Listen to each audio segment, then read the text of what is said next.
ఉమ్.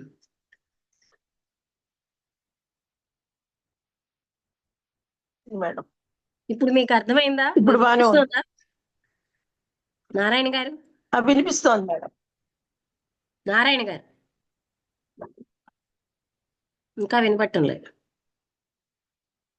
అంటే అందరూ వినిపిస్తుంది, నాకు వినిపిస్తుంది ఇప్పుడు. ఆహా ఇందులో ఏం చెప్తున్నారంటే మనం విద్య అని చెప్పే అది విద్యే కాదు అసలు. అది ప్రదూషణమైన విద్యతో ప్రదూషణం అవ్వకుండా ఉన్న కొద్ది మంది మాత్రమే ఆ అనంతమైనటువంటి తత్వాని కోసం ప్రయత్నిస్తున్నారు. అది అందరికీ సంబంధించింది. ఏ కొద్ది మందో అటు వెళ్తున్నారు, ఎందుకు అటు ఆ అనంతమైన ఆనందాన్ని పొందటం లేదు అంటూ ఆయన మనకి అదే చెప్తున్నారు. ఈ సృజనాత్మకమైన ఆనందం అన్న టాపిక్ లో ఈ టీచర్లు ఏం చేస్తున్నారు, వాళ్ళ కోర్సు అది కంప్లీట్ చేసి నీకు ఉద్యోగం వస్తుందని చెప్పి ఉద్యోగాల కోసమే కొంతమంది మంచి ఉద్యోగాలు సంపాదిస్తున్నారు. కానీ వాళ్ళు ఈ జీవితం అనే సంఘర్షణలో మునిగిపోతున్నారు. మనకి దేశానికి కూడా కాంపిటెంట్ టెక్నీషియన్స్ అడ్మినిస్ట్రేటర్సే కావాలి. కానీ సరి అయిన జ్ఞానం ఉన్నటువంటి తల్లిదండ్రులు, ఉపాధ్యాయులే పిల్లలకి ఆ అనంతమైనటువంటి ఆ జ్ఞానాన్ని చెప్పగలరు. అది అందుకనే టీచర్కి కేవలంగా ఆ సబ్జెక్ట్ చెప్పడమే కాకుండా ఈ జ్ఞానాన్ని కూడా పిల్లలకి అందజేయాలి తల్లిదండ్రులు కూడా.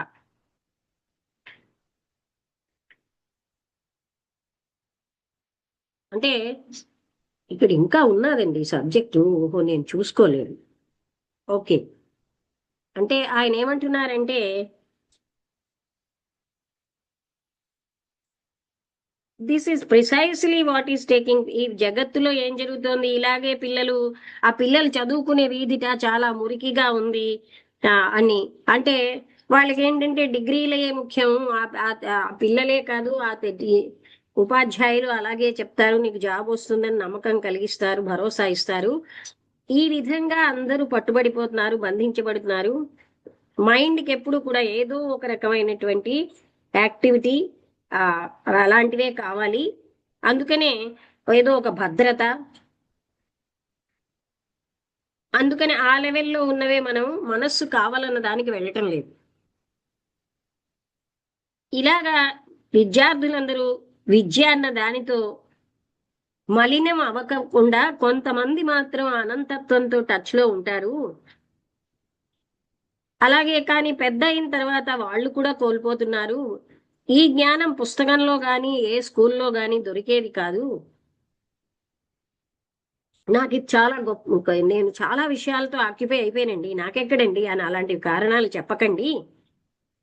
అలాగే అది వాళ్ళ కర్మ అండి, వాళ్ళ తల్లిదండ్రుల పాపం అండి అని ఇలాంటి నాన్సెన్స్ ఏమి మాట్లాడకండి అన్నారు. సృజనాత్మకమైన ఆనందం అందరిది, ఏదో కొద్ది మందిదే కాదు. కొంతమంది ఏదో అది తెలుసున్న వాళ్ళు దాన్ని ఏదో ఒక రకంగా ఎక్స్ప్రెస్ చేస్తూ ఉంటారు వాళ్ళ యొక్క జీవితంలో అంటూ చెప్పి తర్వాత ఏమన్నారు, ఇక్కడితే టాపిక్ అయిపోయింది. Can the openness be sustained in అంటే మనకి సోకాల్డ్ ఎన్నో విషయాలు నేర్చుకున్న, టెక్నిక్స్ నేర్చుకున్న ఆ జ్ఞానాన్ని, ఆ అనంతత్వమైన అనుభూతిని మనం ఆ ఎన్నో విషయాలతో నిండిపోయి ఉన్నా మనం పొందగలమా? పొందగలం తప్పకుండా అని మళ్ళీ ఆయనే చెప్తున్నారు. ఎప్పుడైతే ఎడ్యుకేట్ చేస్తాడో ఈ సత్యాన్ని, ఎవరైతే పిల్లలకి ఇది బోధిస్తారో, పేరెంట్ టీచర్కే చేతుల్లో ఉంది. ఈ ఎడ్యుకేషన్ అనేది చాలా క్లిష్టమైన సర్కిల్. మనం ఏంటంటే దాని యొక్క ఆ జ్ఞానం యొక్క ఇంపార్టెన్స్ ని ఎవరు కూడా గ్రహించట్లేదు. అయితే అటువంటి అనంతమైన ఆనందానికి మనం ఓపెన్ గా ఉన్నప్పుడే అదే నిజమైనటువంటి ఉన్నతోన్నతమైన మతం. మీరు కరెక్ట్ అటెన్షన్ దానికి పెట్టాలి. మీరు బిజినెస్ కి ఎంత అటెన్షన్ పెడుతున్నారో ఆ అనంతత్వానికి అంత అటెన్షన్ పెట్టాలి. టీచర్ ప్రొఫెషన్ అనేది కేవలంగా రొటీన్ జాబ్ కాదు. ఆ అనంతమైన ఆనందం, ఆ సౌందర్యాన్ని ఎక్స్ప్రెస్ చేయాలి. అది జయంతో ఏదో ఒక పొందడంతో ఉండదు. అంటే దానికి డిగ్రీలతో కొలవలేము. ఈ రియాలిటీ అనే ఆ జ్ఞానం, ఆ అనంతమైన ఆనందం మనస్సు ఎప్పుడైతే స్వార్థంతో నిండిపోతుందో అది పూర్తిగా వినాశనం అయిపోతుంది. అందుకే స్వీయ జ్ఞానం తన కోసం తనకు తెలియడం అన్నది నిజమైన విజ్డమ్ కి నాంది. ఈ సెల్ఫ్ నాలెడ్జ్ లేకపోతే నేర్చుకోవడం అన్నది అంతా కూడా అజ్ఞానమే. నేను ఒకసారి బిఈడి కాలేజీలో చెప్తే అవిద్యని విద్య అన్న పేరుతో నేర్చుకుంటున్నామని మొదలెట్టి ఒక ఉపన్యాసం ఇచ్చాను. అలాగా మనం నేర్చుకునేదంతా అవిద్యే, సంఘర్షణ, దుఃఖమే నేర్చుకుంటున్నాం. ఆ అనంతమైనటువంటి అంటే సెల్ఫ్ నాలెడ్జ్ లేనప్పుడు అదంతా కూడా, ఆ జ్ఞానం అంతా కూడా అవిద్యే అని చెప్పారు. అక్కడితో ఈ టాపిక్ అయిపోయింది. అర్థమైందా? చిన్న టాపిక్కే గాని చాలా ప్రాముఖ్యత ఉంది. మామూలుగా మనం చదువుకునే విద్య విద్య కాదు, అది అవిద్య. విద్యేమో అసలు ఆనందాన్ని ఇచ్చేది వేరే ఉంది అని ఆ, మొత్తం మీద అన్నింటి సంగ్రహం అలా చెప్పారండి ఆయన. అంటే ఆనందం అంటే ఏంటి? ఆ పరమాత్మ ఆనందం, బ్లిస్. అవును, పరమాత్మ ఆనందం. ఆ పరమానందము కానీ క్రియేటివ్ అందరూ హ్యాపీనెస్ దానికోసం చూడరు. అదే, అందరూ దానికోసం చూడరు, తాత్కాలికమైన వాటికి ఇచ్చేస్తారు. కానీ అసలైన ఆనందం అందులో దొరుకుతుంది, పరమాత్మ ఆనందం. ఇంకోటి ఏం చెప్పారు? అసలైన విద్య అందరూ అది అర్హులే, అన్నట్టుగా చెప్పుకొచ్చారు. అందరూ దానికి అర్హులే, ఎవరో దానికి కొద్దిమందే కాదు. అందరూ దానికి అర్హులే. అవును, బీఈడీలో వస్తుందండి విద్య విద్య అన్న దాని మీద వాళ్ళకి చెప్తారు క్లాస్ లో. అంటే బిఈడిలో నన్ను ఒక లెక్చర్ ఇమ్మన్నారు. ఓకే. ప్రతి వారం ఒక లెక్చర్ అయ్యేది. అప్పుడు నేనేం చెప్పాను? ఇది కాలేజ్ ఆఫ్ ఎడ్యుకేషనే గాని అవిద్యని విద్య పేరుతో నేర్చుకుంటున్నామని నేను అక్కడ మాట్లాడింది. ఓకే. ఇదంతా ఇది విద్య కాదు, అసలు విద్య ఇది కాదు అని దానికోసం చెప్పాను. అది గుర్తొచ్చింది ఇప్పుడు. అవునండి, అవును. నారాయణ గారు చెప్తారా?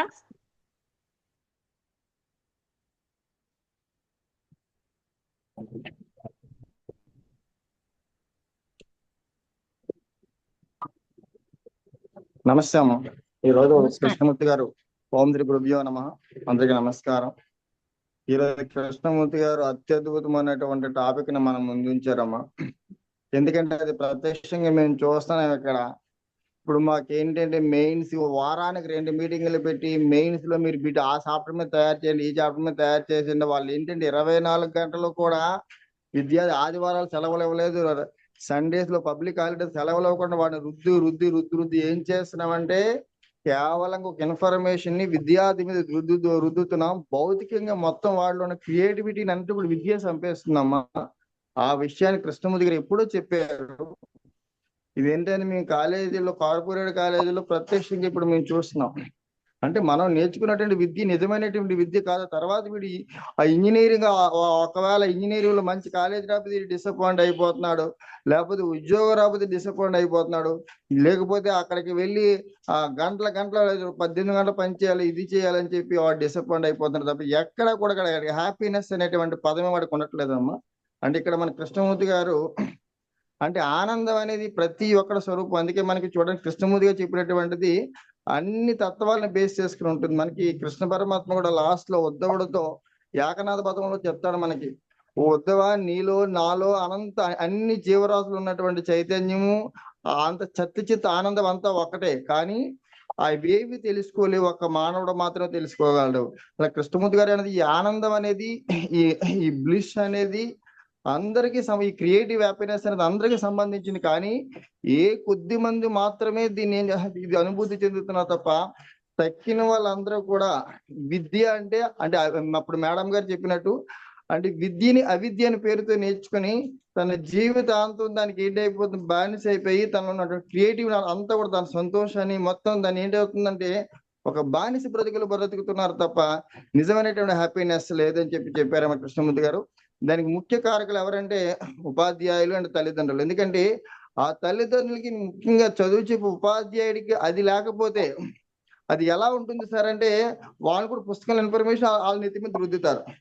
అందుకే మీరు చూడండి, మాకు ఇప్పుడు ఒక 15 years ఇప్పుడు మేము పాఠం చెప్పినటువంటి పాఠం ఎలా ఉంటుంది అంటే మాకు ఒక ఆటలా అయిపోతుంది. వాడు కూడా మేము చెప్పినటువంటి పాట ఆనందంగా ఆస్వాదిస్తాడంటే అది మేమే నమ్మలేకపోతున్నాం. అంటే ఈ సత్సంగం యొక్క ప్రభావం మా మీద ఎంతలా పడిందంటే మేము చెప్పినటువంటి పాఠం కూడా వాడు చాలా ఈజీగా ఎక్స్పెక్ట్ చేస్తున్నాడు.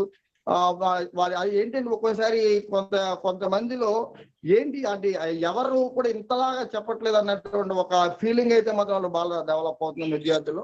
అప్పుడు ముఖ్యంగా విద్యార్థులు బాగుండాలి అంటే అది కృష్ణమూర్తి గారు మనకి అంటే ఉపాధ్యాయులతో చెప్పినప్పుడు ఏమంటారంటే నీకు సరైనటువంటి జ్ఞానం రాకపోతే ఇది లేకపోతే నీకు సల్పనాలది లేకపోతే ఉపాధ్యాయ వృత్తిని వదిలేసి మరో వృత్తి చేసుకోమంటాడు. స్టార్టింగ్ లో వినడానికి కొంచెం కష్టం అనిపించినా అది ఏంటంటే ఇప్పుడు 100% రైట్. ఎందుకంటే అనవసరంగా విద్యార్థిని మనం ఏం చేస్తాం, మనం పాడు చేసిన వాళ్ళు అవుతాం తప్ప మనం బాగు చేసిన వాళ్ళు అవ్వమ్మా. కేవలం పుస్తకంలో నిప్రదేశం వారి మీద రుద్దితే కాదు, వాడిని ఫిజికల్ గా, మెంటల్ గా, ఇంటెలెక్చువల్ గా అన్నింటిలో కూడా మనం తయారు చేయాలనేటువంటి ఆస్పెక్ట్. అది మేడం గారు పరిచయం అయిన తర్వాత మా వే ఆఫ్ టీచింగ్ లో కూడా అంటే చాలా మార్పులు చేర్పులు అయ్యి మేము కూడా పాఠం ఆనందంగా చెప్పగలుగుతున్నాం, వాళ్ళు కూడా చాలా ఆనందంగా తీసుకోగలుగుతున్నారు అనమాట. కాబట్టి కృష్ణమూర్తి యొక్క దీనివల్ల అంటే ప్రతి ఒక్కరిలో ఆనందం అనేది ఉంది, కానీ కొద్ది మంది మాత్రమే ఏం చేస్తున్నారంటే దాన్ని అనుభవిస్తున్నారు. తక్కిన వాళ్ళందరూ కూడా ఈ విద్య అనేటువంటి ముసుగులు పెద్ద అది తెరతీస్తుంది. కార్పొరేట్ గాలి వచ్చినటువంటి తర్వాత ఇంకా ఆటలు పాటలు ఇంకేమీ లేవు. ఆ తర్వాత ఒకసారి వివేకానంద కూడా నువ్వు ఒక గంట పాటు దేవుడి గదిలో కూర్చునే బదులు గంట పాటు ఆడుకోమంటే ఇదేంటి ఈ వివేకానంద ఎలా చెప్తున్నాను అనుకున్నాను. కానీ ఎందుకు అలా చెప్తున్నారు అనేటువంటిది, కృష్ణమూర్తి గారు ఎందుకు అలా చెప్తున్నారు అనేటువంటి మాత్రం ఇప్పుడు చాలా క్లారిటీగా అర్థమవుతుందమ్మా. కాబట్టి ఇది అందరి యొక్క స్వరూపం. కాబట్టి ఉపాధ్యాయుడు తల్లిదండ్రులు ఎప్పుడైతే ఎడ్యుకేట్ అయ్యారో ఆ ఆనంద స్వరూపాన్ని వీళ్ళు పొందారో తప్పకుండా అది మనకి పిల్లల్లో కూడా తీర్చిదిద్దగలరు. కాబట్టి ఎందుకంటే కృష్ణమూర్తి గారు చెప్పినటువంటి ప్రతిదీ కూడా మనకి ఎంతో ఉపయుక్తంగా ఉంటుంది. ముఖ్యంగా మాలాంటి టీచర్స్ కి బాగా ఉపయోగకరంగా ఉండటం వల్ల మేము చెప్పిన ఇంకా పాఠాలు ఇంకా బాగా చెప్పగలిగి 10 మందిని బాగు చేసేటువంటి గొప్ప ఇది వచ్చింది. చెప్పడమే కాదు నారాయణ గారు, అనంతమైనటువంటి ఆ స్థితి, అది అక్కడ పాఠం బాగా చెప్పడం అంత చిన్న ఫలితం కాదు. ఆ పరమాత్మ తత్వం కోసం జ్ఞానం పిల్లలప్పుడే రావాలి. అది వాళ్ళ కోసం వాళ్ళకి తెలిసినప్పుడే అది మొదలవుతుంది. పాఠం ఆనందంగా చెప్పడం అదొక చిన్న విషయం, అది కాదు. ఆ తన లోపల ఉన్నటువంటి ఆ పరబ్రహ్మ స్థితి అని మనం అంటామే, అది వాళ్ళకి ఎందుకని దానికి వాళ్ళు అందరూ అర్హులే. వాళ్ళెందుకు అందరూ ప్రయత్నించట్లే అంటే దాని వైపు దృష్టి పెట్టట్లేదు. బిజినెస్ వైపు పెట్టినంత దృష్టి దాన్ని ఎందుకు పెట్టట్లేదు అని అడుగుతున్నారు. దాని మీద పెట్టట్లేదు. అవును, అది కూడా బాగా క్వశ్చన్ చేశారు కృష్ణమూర్తి గారు. అది ఆయన చెప్పేది పాఠంలో ఆనందం కాదు, అనంత తత్వాన్ని ఆ టీచర్ కి అనుభూతి ఉంటే టీచర్ చెప్తాడు, పేరెంట్ కి అనుభూతి ఉండి ఆ ఎడ్యుకేషన్ ఇవ్వాలి. ఆ ఎడ్యుకేషనే ఇక్కడ నిజమైన ఎడ్యుకేషన్ అని చెప్తున్నారు. అవును, అది రియల్ ఎడ్యుకేషన్ అమ్మా. ఇదంతా అన్రియల్ ఎడ్యుకేషన్. పాఠాన్ని హ్యాపీగా ఎందరో చెప్తారు, అది పెద్ద విషయం కాదు. అసలైనటువంటి ఆ అనంతత్వం అనేది అందరికీ సంబంధించిందే, అందరూ పొందగలరు. కొద్ది మంది పొంది మిగతా వాళ్ళు ఎందుకు హ్యాపీగా ఉండలేకపోతున్నారు ఆనంద స్థితిలో? అది ఆయన అడిగేది. పిల్లలకి ఆటపాటలతో పాఠం చెప్తే బాగానే ఉంటుంది, అది కాదు అక్కడ ఆయన చెప్పేది. ఆ అనంతత్వం యొక్క పరిచయం ఎందుకు లేదు, ఆ జ్ఞానం ఎందుకు ఇవ్వట్లేదు అని అడుగుతున్నారు. ఆ జ్ఞానం ఇవ్వాలంటే ముందు టీచర్కి ఉండాలి కదమ్మా. టీచర్కి ఉండాలి, పేరెంట్ ఉండాలి. పేరెంట్ అండ్ టీచర్ అని చెప్తున్నారు. Parent is the first teacher. Parent ఏం చెప్తాడు? స్వార్థాన్ని నేర్పుతున్నాడు. స్వార్థం ఎక్కడ ఉంటుందో అనంత స్థితి ఉండదు అక్కడ. ఇంకంతే కదమ్మా, ఇద్దరికీ ఉండాలి. కృష్ణమూర్తి గారు చెప్పినటువంటి సాధ్యం అవుతున్నాం. అది అంటే అది అందరి సొత్తు, ఏదో కొద్ది మందికే కాదు. అందరూ ఎందుకు అది పొందట్లేదు? ఏదో కొద్ది మంది అనుభవిస్తారేంటి ఆ ఆనందాన్ని? ప్రతి ఒక్కరు ఎందుకు అది పొందట్లేదు? ఎందుకంటే మనస్సు యొక్క యాక్టివిటీ. మీరు ఇలా నాకు పనులు ఉన్నాయండి, మేము ఎన్నో పనులతో ఉంటామండి, ఇలాంటి ఎక్స్క్యూజెస్ చెప్పకండి అన్నారు. అటువంటి నాన్ సెన్స్ మాట్లాడొద్దన్నారు. ఎందుకంటే మనస్సులో స్వార్థం లేకుండా స్వీయ జ్ఞానం ఉన్నప్పుడు అది తప్పకుండా వస్తుంది. అందుకంటే మనం ఇటు అటు దేవుళ్ళు అంటూ పారిపోవడానికే టైం చాలట్లేదు. అలాగా ఈ కోవిలకి ఆ కోవిలకి, ఈ పుణ్యక్షేత్రం ఆ పుణ్యక్షేత్రం, ఇలా జీవితం అంతా వేస్ట్ చేసేసుకుని అసలైన అనుభూతి లేకుండా మళ్ళీ చనిపోవడం, పుట్టడం, అదే మనకి అవుతోంది. అది కృష్ణమూర్తి గారు ఇది అందరికీ సంభవించింది, అందరూ దీన్ని పొందవలసిందే, అలాంటిది కొద్ది మంది పొందుతున్నారు ఎందుకు అని చిన్న టాపిక్ అయినా చాలా ప్రాముఖ్యమైన విషయాన్ని చెప్తున్నారు. ఇది ఎవరు ఏమి అమ్మేది కాదు, కొనేది కాదు, దీనికి డబ్బులేమవు. అది మన లోపలే ఉంది. మనస్సు యొక్క యాక్టివిటీస్ నిశ్చలం చేస్తే ఉన్నదే అది. స్వార్థం అన్న దాంతో అడ్డుపడిపోతున్నాం. అది మనకి చెప్తున్నారు. ఎందుకని అందరూ ఆ ఎడ్యుకేషన్ ఎందుకు పొందట్లేదు? ఇది ఏ పుస్తకాల్లో దొరకదు. అందుకే రమణ మహర్షినితో ఒక ఆయన, నేను ఎన్నో పుస్తకాలు చదివాను కానీ నాకు బ్రహ్మజ్ఞానం రాలేదంటే, పుస్తకాల్లో బ్రహ్మజ్ఞానం లేదన్నారు రమణ మహర్షి. అలాగే ఇక్కడ కూడా ఇది కొనుక్కోబడదు, అమ్మబడదు, ఇది పుస్తకాల్లో దొరకదు.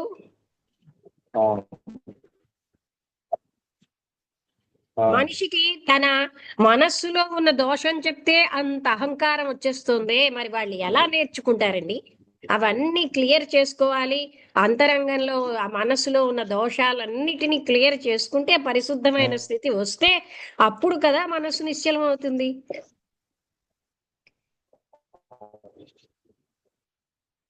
అందుకని ఈ ఎడ్యుకేషన్ ఎవరో కొద్ది ఇది మంది బాహ్యంగా కాదమ్మా, పెద్ద పెద్ద ఆశ్రమాల్లో కూడా ఇవి జరగట్లేదు తల్లి.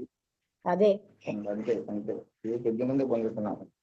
అదే వ్యాపారంగా జరుగుతున్నాయి. ఆశ్రమం పెంచుకోవడం, వాళ్ళకి ఇహలోక సౌఖ్యాలు చూపెట్టడం, వాళ్ళు అవే గురువులు అలాగే చేస్తున్నారు, శిష్యులు వీటితోటి తృప్తి పడిపోతున్నారు. కూడా ఆశ్రమాలు కూడా వ్యాపార సంస్థలుగా మారిపోయాము. అవును. అంటే ఇక్కడ మనం ఏంటంటే మన అందరికీ అర్హత ఉన్నది అనంతమైన ఆనంద స్థితిని, అనంతమైనటువంటి ఆ సృజనాత్మకమైన, అది నిరంతరం నిత్య నూతనంగా ఉండే ఆనందం, దాన్ని ఎందుకు మనం పొందట్లే? అది ఈయన అడిగేది. మీరు బిజినెస్ కి అటెన్షన్ పే చేసినంత దీనికి ఎందుకు చేయట్లేదు?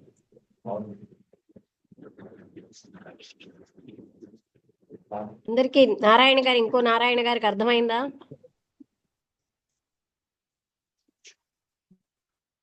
కోరుబిల్లి నారాయణ గారు ఫోన్ దగ్గర లేరా? అర్థమైందమ్మా. అర్థమైందా? ఓకే విన్నాను అర్థమైందమ్మా. ఓకే. అది మనం విద్య అన్నదంతా అవిద్యే. ఆత్మ విద్య ఒక్కటే విద్య. చాలా చిన్న టాపిక్ కానీ చాలా ముఖ్యమైన విషయం చెప్పారు.